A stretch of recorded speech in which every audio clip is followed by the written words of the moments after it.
Ik zal nog even wat vertellen over kiemen, afkiemen, snijden. En maak dan zelf een goede keuze.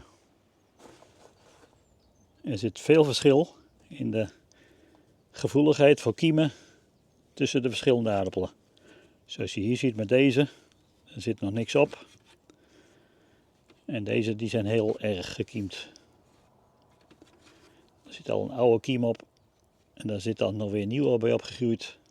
Er zijn er ook die beginnen met één kiem, een topspruit noemen we dit. Hier is naveleind, hier is topeind. Aardappel is een verdikte stengel en de kern die gaat er zo doorheen. Dus dit is de belangrijkste eindpunt van de groei. Dus daar begint hij het snelste. Dat is hier ook het geval. En deze komen er een paar bij los. Nou, waarom nu snijden? Nou, het kan kosten besparen wezen op je pootgoed. Je hebt hier wat minder nodig. En met zulke soort lange, die worden vooral overdwars gesneden om ze een beetje makkelijker machinaal pootbaar te maken. Nu zijn er hier een paar kiemen losgekomen. Maar onderop de aardappel, daar zit ook nog ogen op. Kijk, daar zit nog een oog. Als we die nou gaan snijden, dan stimuleren we die ook dat die gaan kiemen. Zelf vind ik het mooiste om gewoon de kiemen eraf te halen en dan te snijden. Dus het voorbeeld, dan snijd ik deze gewoon overdwars. En als je ze dan zo neerlegt, dan drogen ze erg uit. Sommigen die behandelen ze dan met as of wat anders. Maar ik leg ze gewoon weer op elkaar. En dan gaan ze mooi helen. Dan krijg je een mooie wondheling. Dan zal ik deze ook nog eens snijden. Dan zal ik die open laten liggen. Dan kun je het verschil zien over een paar weken. En dan laat ik hier de kiemen eraan. Kijken wat er dan gebeurt.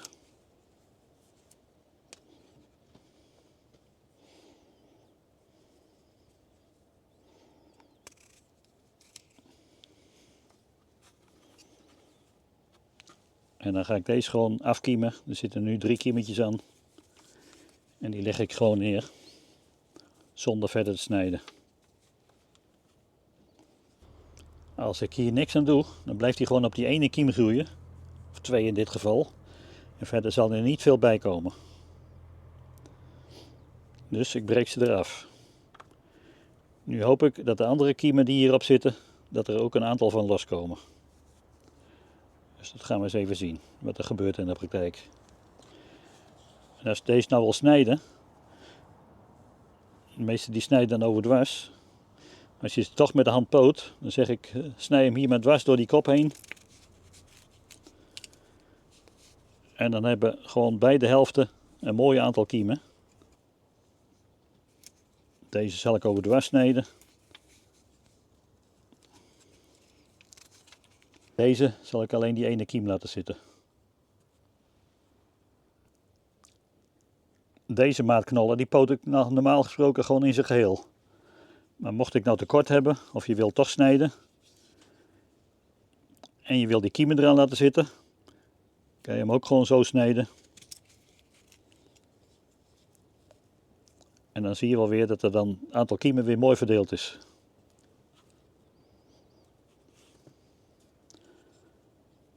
Gewoon dwars door de kop.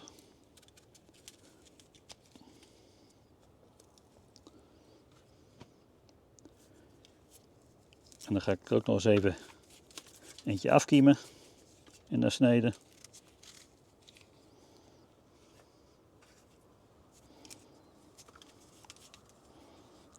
En dan zal ik er ook nog eentje over dwars snijden.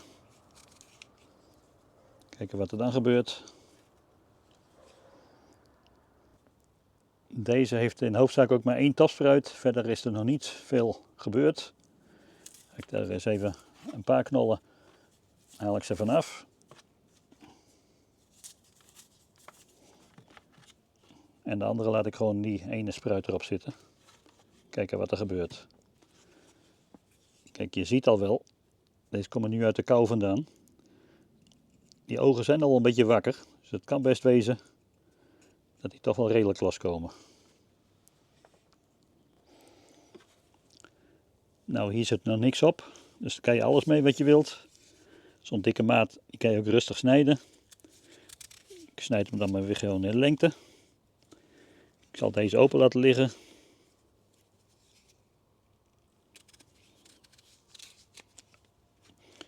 En die zal ik mooi gesloten houden. Kijken wat er gebeurt. Deze zijn al erg verouderd, erg kiemlustig. Ik kan die kiemen gewoon bewaren, erop laten zitten. Zitten er genoeg op. Mooi aantal stengels krijg je hiervan. Maar ik ben dan ook wel benieuwd wat er gebeurt als het hem helemaal afkiemt.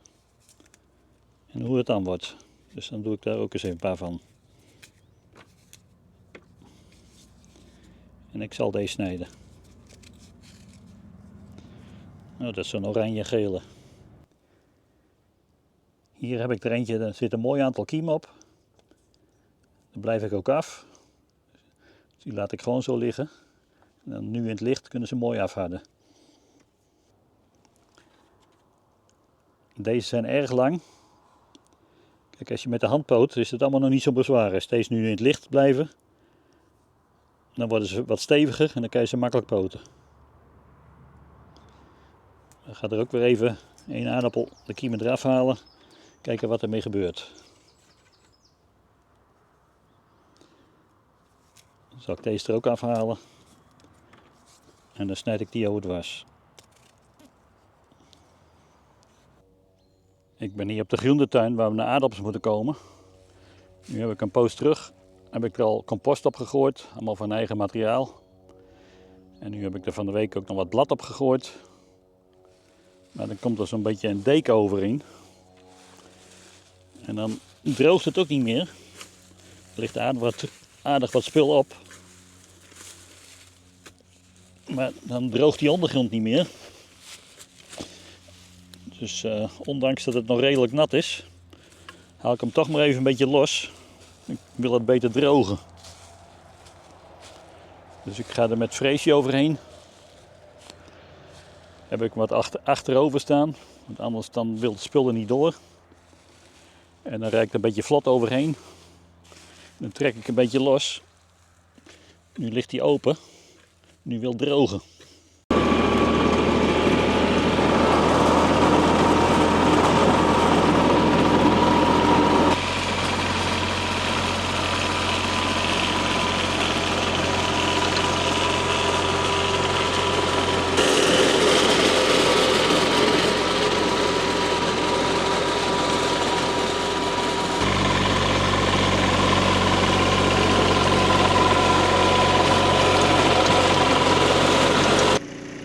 En dan zullen jullie misschien denken, waarom niet met de cultivator? We hebben hier vorig jaar pompoenen gestaan en Oost-Indische kers. En als ik hier met de cultivator over ga, dan is het een halve meter, dan sta ik vast in alle troep. Nu slaat hij het een beetje kapot, je kunt het een beetje verteren. Het is nog wel een beetje spannend zo 's morgens. Het is goed gevroren.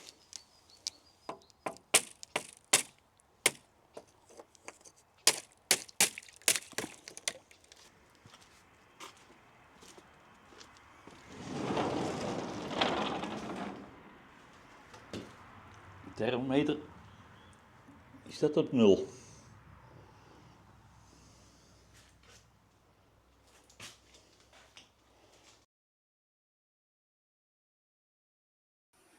Bedankt voor het kijken.